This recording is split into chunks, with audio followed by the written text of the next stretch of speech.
Hello friends आज हम पढ़ेंगे कक्षा 10वीं गणित प्रश्नावली 3.6 class 10th NCERT chapter 3 exercise 3.6। Question क्या है, निम्न समीकरणों को रैखिक समीकरण युग्मों में बदलकर हल कीजिए। और यहाँ पर जो समीकरण दिया है ये रैखिक समीकरण नहीं है, तो इसको क्या करेंगे, हम रैखिक समीकरण में बदलेंगे। तो यहाँ पर क्या दिया है, समीकरण जो दिया है आपका, जो कि रैखिक समीकरण अभी नहीं है, ये क्या है आपका यहाँ पर समीकरण 1/3x धन वाई धन 1/3x ऋण वाई बराबर 3/4।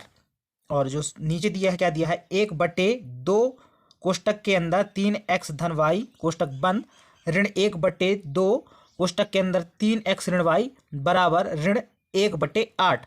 तो इन दोनों समीकरणों को क्या करना है, हमें रैखिक समीकरण में बदलना है। उसके बाद हमें क्या करना है, हल करना है। ठीक है, तो चलिए फ्रेंड्स इन समीकरणों को रैखिक समीकरण यानी लाइनर इक्वेशन में बदल देते हैं। ठीक है, चेंज कर देते हैं। तो यहाँ पर हम क्या करेंगे, 1/3x धन वाई को हम मान लेंगे। यहाँ पे लिखेंगे माना 1/3x धन वाई बराबर हम मान लेते हैं x व यहाँ पे दिया है 1/3x ऋण वाई, तो 1/3x ऋण वाई इसके बराबर हम मान लेते हैं क्या, y। ठीक है, तो आप देख सकते हो यहाँ पे क्या दिया है, 1/3x धन y दिया है, तो 1/3x धन y बराबर हम x माने हैं, यानी 1/3x धन y के स्थान पे हम क्या लिखेंगे, x लिखेंगे। तो यहाँ पे आ जाएगा क्या, x। फिर ये धन है तो धन, फिर क्या दिया है 1/3x ऋण वाई, तो यहाँ पे आप देख सकते हो 1/3x ऋण वाई बराबर हम y माने हैं, तो 1/3x ऋण वाई के स्थान पे क्या हो जाएगा, क्या लिखेंगे हम, y लिखेंगे।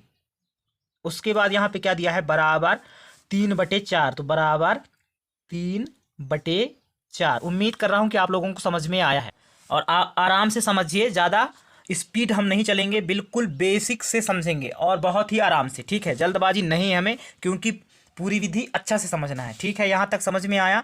अब आप नीचे देखिए क्या दिया है, 1/2 कोष्टक के अंदर 3x धन वाई, तो यहाँ पर क्या हो जाएगा, देखिए 1/3x धन वाई बराबर हम x माने हैं, तो यहाँ पे 1/3x धन वाई के स्थान पे क्या हो जाएगा, x हो जाएगा, तो यहाँ पे हम लिखेंगे x।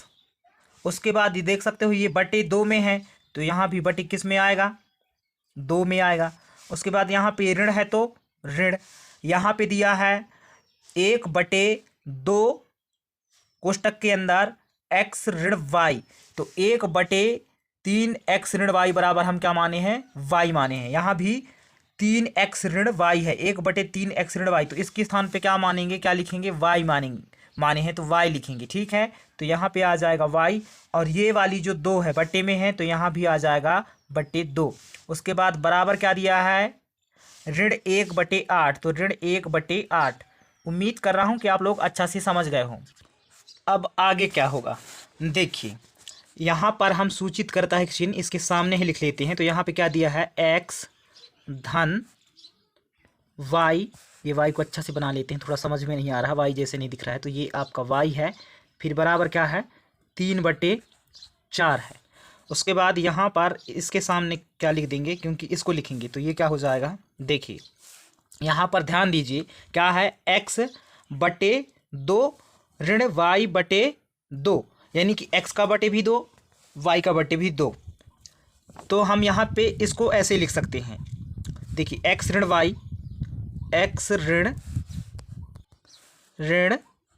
y, क्योंकि यहाँ पे देख सकते हो x/2 ऋण y/2, क्योंकि ऋण में है x ऋण y, तो x ऋण y लिख दिए, और दोनों का बटे 2 है, इसलिए दोनों का बटे हम 2 कर सकते हैं। इस तरह से हम इसको लिख सकते हैं, किसको, x/2 ऋण y/2 को हम x ऋण y/2 लिख सकते हैं, है ना, इसलिए लिख दिए। ठीक है, फिर क्या है, बराबर ऋण 1/8 है, तो ऋण 1/8। उम्मीद कर रहा हूँ कि आप लोग यहाँ पर अच्छा से समझ गए हैं, कमेंट्स करके आप ज़रूर बताइए। ठीक है, एक बार फिर से समझिए आप, देखिए x का बटे भी 2, y का बटे भी 2, और ये दोनों ऋण में है, एक्स ऋण वाई ही कहलाएगा। तो यहाँ पे आएगा एक्स ऋण वाई, और दोनों का बटे 2 है तो दोनों का बटे यहाँ पे 2 लिख दिए। उम्मीद कर रहा हूँ कि आप अच्छा से समझ ही गए होंगे। अब आगे बढ़ते हैं। अब यहाँ क्या हो जाएगा, सूचित करता है चिन्ह ले लेंगे। इसके सामने एक्स धन वाई है तो एक्स धन वाई, और बराबर दिया है 3/4। तो उसी चीज़ को हम लिख लिए हैं। देखिए यहाँ पे इसके सामने सूचित करता है चिन्ह इसलिए लगा रहा हूँ क्योंकि इसके बाद क्या होगा वो समझ में आता है। ठीक है, अब यहाँ से नीचे पर क्या होगा, ये जो 2 है इस 2 को हम इस 8 से काट देंगे। तो 2 एकम 2 और 2 चौके 8। तो इस तरह से इसके बराबर यानी कि सूचित करता है। अब क्या आ गया, एक्स ऋण वाई है ना, और यहाँ पर देखिए बटे में कुछ नहीं है, ये 1 बस बच रहा है क्योंकि 2 तो कट गया। तो बटे 1 लिख सकते हो आप, लिख लेते हैं क्योंकि इसके बराबर में ऋण 1 बटे अब क्या बच गया, ये वाली 4 बच गया है ना, ये 4 बच रहा है क्योंकि 8 था वो कट गया तो बटे 4 इस तरह से। और इसके ऊपर ये वाली पर एक्स धन वाई, इसका बटे भी हम 1 मान लेते हैं क्योंकि इस पक्ष में भी 3/4 दिया है, ये आप देख सकते हैं, इसलिए इसके पक्ष में भी हम बटा 1 लिख सकते हैं। उम्मीद कर रहा हूँ यहाँ तक समझ गए हो आप। इसके बाद ये सामने वाला क्या हो जाएगा, मतलब जो ऊपर समीकरण दिया है उसके सामने सूचित करता है कि चिन्ह लगा देते हैं, हम त्रियक गुणा कर देते हैं। ठीक ना, क्या कर देते हैं, त्रियक गुणा। तो क्या होगा, ये 4 का गुणा सबसे पहले x के साथ होगा तो कितना हो जाएगा, 4x हो जाएगा। समझ में आ रहा है। फिर ये 4 का गुणा y के साथ होगा तो देखिए यहाँ पे धन है तो यहाँ पे आएगा धन। अब 4 का गुणा y के साथ हो रहा है तो 4y होगा। और यहाँ धन क्यों आया है, क्योंकि ये 4 जो है धन में है और y भी धन में है। तो धन और धन का गुणा हुआ तो यहाँ पे आ गया धन, और 4 का गुणा y के साथ हुआ तो 4y। उम्मीद कर रहा हूँ आप समझ गए हो। ठीक है, अब क्या होगा, ये जो 1 है नीचे में, इस 1 का गुणा ये ऊपर वाले 3 के साथ हो जाएगा क्योंकि त्रियक गुणा हो रहा है। तो देख सकते हो यहाँ पे ये बराबर है तो क्या आएगा, बराबर, और 1 का गुणा 3 के साथ होगा तो 3 एकम 3 हो जाएगा। उम्मीद कर रहा हूँ कि यहाँ तक आप लोग अच्छा से समझ गए हैं। चलिए अब नीचे क्या होगा, देखिए बराबर या सूचित करता है का चिन्ह, यहाँ पे सूचित करता है कि चिन्ह ही लगा देता हूँ ताकि आप लोगों को समझ में आना चाहिए कि इसके बाद क्या होने वाला है। ये जो समीकरण दिया है उसके बाद क्या होने वाला है ना, ताकि आप अच्छा से समझ सको। देखिए यहाँ भी त्रियक गुणा होगा तो ये 4 गुणा सबसे पहले x के साथ होगा तो क्या हो जाएगा, 4x हो जाएगा। ठीक है, फिर क्या होगा, यही 4 का गुणा ये y के साथ होगा तो देख सकते हो ये जो 4 है, ये वाली 4, ये 4 से पहले कोई चिन्ह नहीं है ना। ये तो मैं आपको समझाने के लिए खींचा हूँ लाइन, लेकिन इससे पहले कोई चिन्ह दिखाई दे रहा है, ये 4 से पहले कोई चिन्ह नहीं दिखाई दे रहा है। मतलब क्या है, ये 4 जो है धनात्मक में है, धन में है, और ये y से पहले काहे का चिन्ह है, ऋण का चिन्ह है। तो पहले चिन्हों का गुणा किया जाता है। तो ये 4 है धन में और y है ऋण में, तो धन और ऋण का गुणा हुआ तो हो जाएगा ऋण। अब 4 का गुणा y के साथ होगा तो क्या हो जाएगा, 4y। ठीक, उम्मीद कर रहा हूँ कि आप समझ गए हैं। अब क्या होगा, ये जो नीचे में दिया है हर में, इस 1 का गुणा ये वाली ऋण 1 के साथ हो जाएगा। तो देख सकते हो ये वाली जो 1 है, ये वाली 1, इसमें भी काहे का चिन्ह है, ये 1 धनात्मक है, और ये वाली ऊपर वाली 1 कौन सी 1, ये वाली 1, ये वाली 1 आप देख सकते हो ऋणात्मक है। तो पहले चिन्हों का गुणा होगा तो ये 1 धन में है और ये वाली 1 ऋण में है। तो धन और ऋण का गुणा हुआ तो हुआ ऋण, और 1 से 1 का गुणा हुआ तो हुआ 1 एकम 1। इससे पहले यहाँ पे बराबर का चिन्ह है तो ये बराबर आएगा, और धन ऋण का ऋण हुआ था और 1 एकम 1 आया था, तो इस तरह से बराबर आएगा ऋण 1। उम्मीद कर रहा हूँ कि आप समझ गए हैं। तो फ्रेंड्स इस तरह से ये हैं आपके समीकरण नंबर 1 और ये है आपका समीकरण नंबर 2, और ये समीकरण आपके कहलाते हैं, इस टाइप के जो समीकरण होते हैं इन समीकरणों को हम कहते हैं रैखिक समीकरण। इन समीकरणों को हम क्या कहते हैं, रैखिक समीकरण, लाइनर इक्वेशन। उम्मीद कर रहा हूं कि आप जो है इस तरह के समीकरण को पहचान जाएंगे और जो समीकरण हम पढ़ रहे हैं तो कैसे रैखिक समीकरण बनाते हैं जान जाएंगे। अब इस समीकरण को क्या करना है, हल करना है हमें। ठीक है, तो इस समीकरण को आप विलोपन, प्रतिस्थापन, वृज्ज गुणनखंड, इन 3 विधियों में से किसी एक विधि से हल कर सकते हो। तो मैं यहाँ पर क्या करूँगा, इस समीकरण को विलोपन विधि से हल करूँगा। ठीक है, तो विलोपन विधि से हल करते हैं। यहाँ पर जो है समीकरण नंबर 1 में भी और समीकरण नंबर 2 में भी दोनों पद क्या हैं, x और y वाले पद बराबर हैं। तो यहाँ पर हम इन समीकरणों को जोड़ देंगे, ठीक है, जोड़ने पर, ठीक है, क्या करने पर, जोड़ने पर। और जब दोनों पद बराबर नहीं होता है समीकरण नंबर 1 और 2 की, तो क्या करते हैं, गुणा कर देते हैं। वो तो आप जानते होंगे क्योंकि विलोपन विधि आपसे बनता है। लेकिन यहाँ पे देख सकते हो ऊपर 4x है तो नीचे भी 4x है, ऊपर 4y है तो नीचे भी 4y है। इनका साइन जो है, चिन्ह जो है चेंज है, तो इसलिए यहाँ पे हमें गुणा करना नहीं पड़ रहा है क्योंकि ऊपर का पद और नीचे का पद दोनों बराबर हैं इसलिए। तो यहाँ पर क्या होगा, देखिए आप देख सकते हो ऊपर धन का 4y और नीचे ऋण का 4y है, तो आपस में ये दोनों क्या हो जाएंगे, ये धन के 4y से ऋण का 4y कैंसिल हो गया, ठीक। उसके बाद आप देख सकते हो ऊपर धन 4x और नीचे भी धन 4x, तो दोनों क्या हो जाएंगे, दोनों धन में है ना, तो जुड़ जाएंगे, तो कितना होगा, 8x होगा। उसके बाद यहाँ पे बराबर है तो बराबर, यहाँ पर बराबर तो लिखिए। उसके बाद ऊपर समीकरण नंबर 1 में देखिए 3 है और नीचे ऋण 1 है, यानी कि 3 में 1 घटा देंगे, क्या बचेगा, 2 बचेगा। इस तरह से 8x बराबर 2 आ गया। अब इसको हल करेंगे तो हमें x का मान चाहिए, तो x बराबर 2 है तो 2, और ये जो 8 है बटे में आ जाएगा क्योंकि x का मान चाहिए, तो बटे 8। इसको काट देंगे तो 2 एकम 2 और 2 चौके 8, तो x बराबर क्या आ गया मेरे प्रिय छात्रों, देख सकते हो 1/4 आ गया है ना, तो 1/4 ये आपका किसका मान कहलाएगा, x का मान कहलाएगा। उम्मीद कर रहा हूं कि आप समझ रहे हो। अब क्या करते हैं, ये जो x आया है तो x के मान को समीकरण 1 में रखने पर तो फ्रेंड्स हमारा जो समीकरण नंबर 1 है वो क्या है, उसको लिखते हैं सबसे पहले।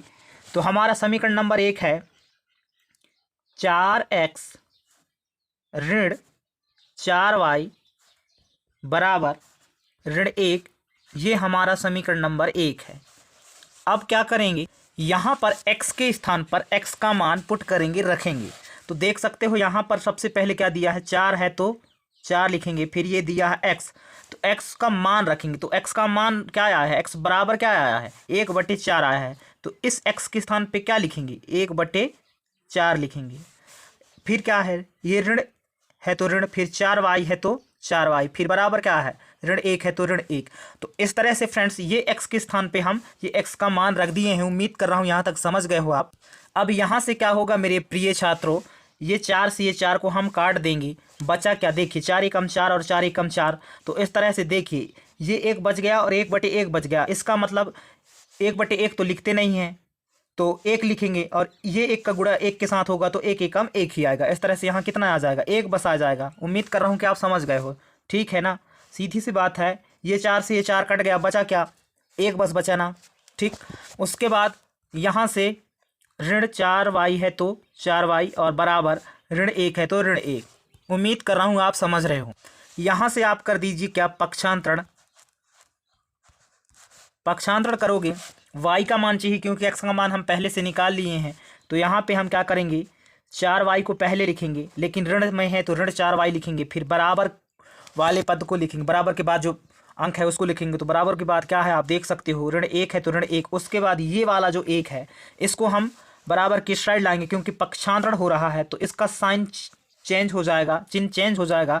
ये अभी प्लस का है तो ये माइनस का हो जाएगा, -1 हो जाएगा, है ना। ये धन में है तो ऋण 1 हो गया, पक्षांतरण हुआ तो ट्रांसपोजिशन हुआ, तो ठीक है ना। उम्मीद कर रहा हूँ कि आप समझ गए हो यहाँ तक। अब क्या करेंगे, देखिए ऋण 4y है तो ऋण 4y बराबर क्या दिया है, ऋण 1 तो ऋण ऋण का क्या होता है, धन होता है, यानी कि आपस में क्या हो जाएंगे, जुड़ जाएंगे। लेकिन दोनों बराबर हैं, यहाँ भी 1 है या ये भी 1 है, और दोनों में समान चिन्ह है ना। तो यहाँ पे -2 आएगा क्योंकि जब 2 नंबर होते हैं और दोनों नंबर में समान चिन्ह होते हैं, एक ही साइन होता है, तो वही साइन जो है आंसर में लगा दिया जाता है, जोड़ते या घटाते टाइम, ठीक है, काउंट करते टाइम या फिर घटाते टाइम। तो उम्मीद कर रहा हूँ यहाँ पर आप समझ गए हो कि ऋण 2 कैसे आया है, ठीक है। अब ये माइनस को हम काट देते हैं, ठीक है। तो y बराबर क्या हो जाएगा, देखिए यहाँ पे 4y है तो 4y और बराबर 2 हो जाएगा सबसे पहले तो। उसके बाद y बराबर क्या हो जाएगा, 2 बटे ये जो 4 है, इस 4 को हम बटे में ले आएंगे, ठीक है, क्योंकि यहाँ ये 4 गुणित का है y है। अब बराबर की साइड आया तो बटे में हो गया, मतलब भाग में हो गया। अब यहाँ से काट देते हैं तो 2 एकम 2 और 2 दूना 4। तो इस तरह से जो y का मान आया है क्या आ गया, आप देख सकते हो y बराबर आ गया 1/2। तो y बराबर हम यहाँ पे लिखेंगे 1/2। ये आपका y का मान आ गया है ना।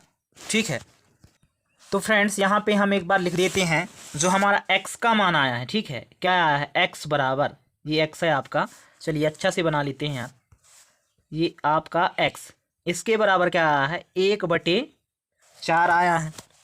तथा जो y का मान आया है, y बराबर, y का मान क्या आया है 1/2 आया है। ठीक है, लेकिन आप लोगों को याद है जब हम सवाल हल कर रहे थे तो कुछ माने थे ना, क्या माने थे, लेकिन हम माने थे क्या 1/3x धन y बराबर हम x माने थे, है ना। तथा 1/3x ऋण y बराबर क्या माने थे, y माने थे। तो क्या होगा, यहाँ पे 1/3x है तो 3x लिखेंगे, ये x अच्छा से नहीं बना, 3x हो गया। फिर धन क्या है, y है तो y। ठीक, उसके बाद बराबर क्या दिया है, x दिया है। तो यहाँ पर ये x के स्थान पे x का मान क्या आया है 1/4 आया है। तो इस x के स्थान पे हम क्या लिखेंगे 1/4 लिखेंगे। फिर यहाँ पे तथा क्या दिया है 1/3x ऋण y दिया है। उसके बाद यहाँ पे दिया है बराबर y। तो y का मान क्या आया है 1/2। तो इस y के स्थान पे हम क्या लिखेंगे 1/2 लिखेंगे। ये y की मान है क्योंकि y बराबर दिया है 1/2, तो y ना लिख के हम क्या लिख दिए 1/2 लिख दिए। उम्मीद कर रहा हूँ आप लोग समझ गए हों, कमेंट्स करके ज़रूर बताना लेकिन समझ में आ रहा है या नहीं। अब यहाँ से क्या होगा, देखिए यहाँ पर भी हो जाएगा आपका त्रियक गुणा। तो चलिए कर लेते हैं त्रियक गुणा। तो देखिए फ्रेंड्स, सबसे पहले क्या होगा, ये जो 4 है इस 4 का गुणा होगा इस 1 के साथ। ठीक है, और ये जो 1 है इस 1 का गुणा होगा ये 3x के साथ भी और ये y के साथ भी। ठीक है, तो चलिए गुणा करते हैं। तो सबसे पहले ये 3x का गुणा 1 के साथ करते हैं, तो क्या हो जाएगा 3x एकम 3x हो जाएगा। ठीक है, फिर ये धन y का गुणा किसके साथ होगा, इस 1 के साथ होगा, तो धन y एकम y हो जाएगा। उम्मीद कर रहा हूँ कि आप लोग अच्छा से समझ गए हैं। ठीक, अब क्या होगा, देखिए बराबर है तो बराबर, ये 4 का गुणा होगा 1 के साथ, तो 4 एकम 4 हो जाएगा। देखिए समीकरण 1 और 2 पहले से बन गया है, तो ये आपका समीकरण क्या बन जाएगा 3 बन जाएगा। उम्मीद कर रहा हूँ कि आप लोग समझ रहे हो। अब यहाँ से यहाँ भी गुणा होगा ये तथा के बाद, तो ये 1 का गुणा होगा किसके साथ, इस 3 के साथ, तो क्या हो जाएगा 3x एकम 3x यहाँ लिख देते हैं। फिर ये जो ऋण y है इसका गुणा भी इस 1 के साथ होगा, तो क्या हो जाएगा ऋण y एकम y, क्योंकि ऋण y है तो ऋण y एकम y, और यहाँ पे ये धन है 1 तो ऋण धन का तो ऋण ही आएगा, इसलिए ऋण y। उसके बाद क्या होगा, ये बराबर है तो बराबर, ये 2 का गुणा होगा इस 1 के साथ, तो बराबर 2 एकम 2 हो जाएगा। उम्मीद कर रहा हूँ कि आप लोग अच्छा से समझ गए हो। ठीक है, अब क्या करेंगे, यहाँ पर इसको दे देते हैं समीकरण नंबर 4। अभी हमारा आंसर जो है वो नहीं आया है। ठीक है, अभी और हल करना पड़ेगा। अब यहाँ पर इसको भी विलोपन विधि से हल करना पड़ेगा, समीकरण नंबर किसको 3 और 4 को। तो यहाँ पर भी देख सकते हो 3x ऊपर है और नीचे भी 3x है, और ऊपर y है और नीचे भी y है, तो इस तरह से दोनों ये क्या हैं बराबर हैं x और y पद, समीकरण नंबर 1 और समीकरण नंबर 2 में। तो यहाँ पर हमें गुणा करने की जरूरत नहीं होगा, यहाँ पर भी हम क्या कर देंगे जोड़ देंगे। तो यहाँ पे लिख दो जोड़ने पर। ठीक है, क्या करने पर, जोड़ने पर। तो यहाँ पर क्या हो जाएगा, देखिए प्लस का y और माइनस का y आपस में क्या हो जाएगा, कैंसिल हो जाएगा। ठीक है, उसके बाद 3x धन में है ऊपर भी और नीचे भी धन में है, तो दोनों जुड़ जाएंगे तो 6x हो जाएगा। उसके बाद बराबर है तो बराबर, यहाँ पर आप देख सकते हो ऊपर जो 4 है वो भी धन में है और नीचे जो 2 है वो भी धन में है, तो क्या हो जाएगा यहाँ पर जुड़ जाएगा। तो 4 और 2 6 हो जाएगा। तो इस तरह से 6x बराबर 6 आ गया। हमें चाहिए किसका मान, x का मान। तो इस तरह से x बराबर क्या हो जाएगा, x बराबर 6 है तो 6 और बटे ये वाली 6 आ जाएगा तो 6। तो इस तरह से x का जो मान होगा क्या होगा, 6 कम 6, 6 कम 6। तो इस तरह से 1/1 आ गया है ना, 1/1। तो 1/1 नहीं लिखा जाता, वहां पर लिखते हैं 1। तो x बराबर क्या आ गया, 1 आ गया। ये है आपका करेंट आंसर, सही आंसर, x बराबर 1। अब हमें चाहिए y का मान।